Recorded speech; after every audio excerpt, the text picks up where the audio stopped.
2023 में कुछ world champion हैं और विश्व चैंपियन हैं, और वो कुछ रायता फैलाए थे, उसी को समेटने में लगे हैं। कितना समेटा? समेटने में लगे हैं। नेता जी, आपका अयोध्या से बहुत लगाव रहता है, अक्सर आप जाते हैं, तो यहाँ पे जब भगवान के दान पात्र चोरी हो जा रहा है, कितना गंभीर प्रकरण है? देखिए, अगर मैं सत्य बोल दूंगा तो बहुत परेशानी में आ जाऊंगा, क्योंकि वो बहुत बड़े लोग हैं। तो सत्य बोलने की हिम्मत अभी हमारी नहीं है, कभी समय आएगा तो बोलेंगे। सोशल मीडिया पर चल रहा है कि चंपदरा हटाए जाएंगे, ये हमारा विषय नहीं है। तो नेता जी, राहुल गांधी कह रहे हैं कि हमको जो है ज्ञानेश कुमार के मैसेज आ रहे हैं, अजीत डोभाल के नंबर धड़ाधड़ मैसेज आ रहे हैं, और मोदी 1 साल के बाद वो इस्तीफा दे देंगे। राहुल गांधी की बात को कोई सीरियस नहीं लेता है। दुर्भाग्य है कि राहुल गांधी अपोजिशन के नेता हैं, ये हमारे देश का दुर्भाग्य है। और जब तक राहुल गांधी जी नेतृत्व करते रहेंगे, गलत बयानबाजी करते रहेंगे, गाली देते रहेंगे, सीरियस नहीं होंगे, तब तक भारतीय जनता पार्टी के सामने कोई दिक्कत नहीं है। राहुल गांधी वही करते हैं जो पार्टी चाहती है। बंगाल में आपने भी कहा था कि बीजेपी की सरकार बन जाए, बीजेपी की सरकार बन गई, अब तक की जो सरकार चली, क्या लगता है आपको, क्या आपके उससे लाइसेंस किया? देखिए, 10 दिन में 20 दिन में सरकार की परफॉर्मेंस को आप नहीं देख सकते, लेकिन जिस तरीके से वहां भगदड़ मची है, ये भगदड़ नेताओं की भगदड़ नहीं है।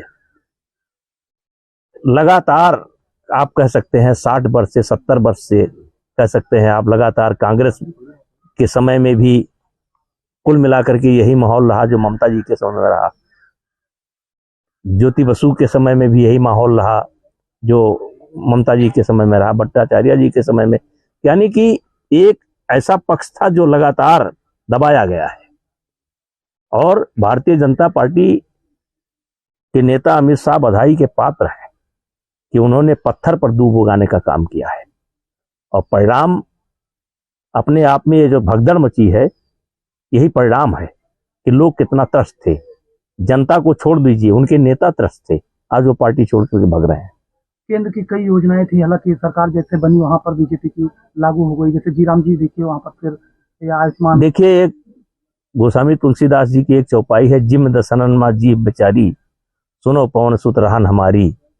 ये शायद विभीषण जी ने कहा था।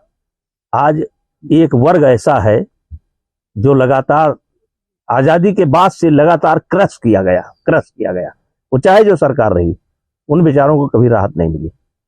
अखिलेश यादव, राहुल गांधी जी ने कहा कि जो उज्ज्वला योजना में कुछ सिलेंडर की कमी हो गई है, तो जो है मोदी सरकार अपनी कमी छुपा के ऐसा कर रही है। क्या कहा आपने? उज्ज्वला योजना में 9 सिलेंडर, पहले 9 सिलेंडर दे रहे थे, अब 4 मिल रहा है, कमी छुपाने के लिए। राहुल गांधी के बात को क्यों बार बार लाते हो यार? राहुल गांधी अगर सीरियस हो जाते, सीरियस बात करते, सच्चे मुद्दे उठाते, जरूरी मुद्दे उठाते, तो आज कुछ स्थिति दूसरी होती।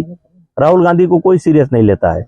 आखिरी सवाल है, जिस तरीके से आप लगातार युवाओं के प्रति काम करते हैं, आपके पास इतने विद्यालय महाविद्यालय है, लेकिन जिस तरीके से पेपर लीक हो जा रहा है, उस पर कोई कार्रवाई होती है, कुछ मुद्दा उठा तो लगातार कार्रवाई होती है, क्या कहेंगे आप? कितना गंभीर प्रकरण है पेपर लीक का मुद्दा? देखिए, मैं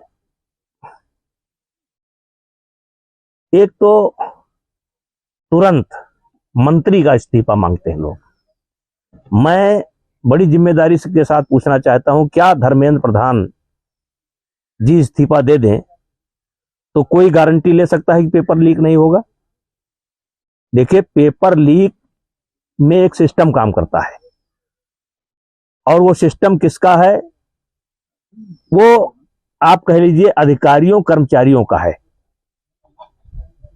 मंत्री सब जगह जाकर के रखवाली नहीं कर सकता है। कुछ लोगों को हो सकता है मेरी बात बुरा लगे, लेकिन इस सिस्टम को ठीक करने की जरूरत है। और मैं पहली बार देख रहा हूं कि कुछ बड़े अधिकारियों पर गाजगिरी है,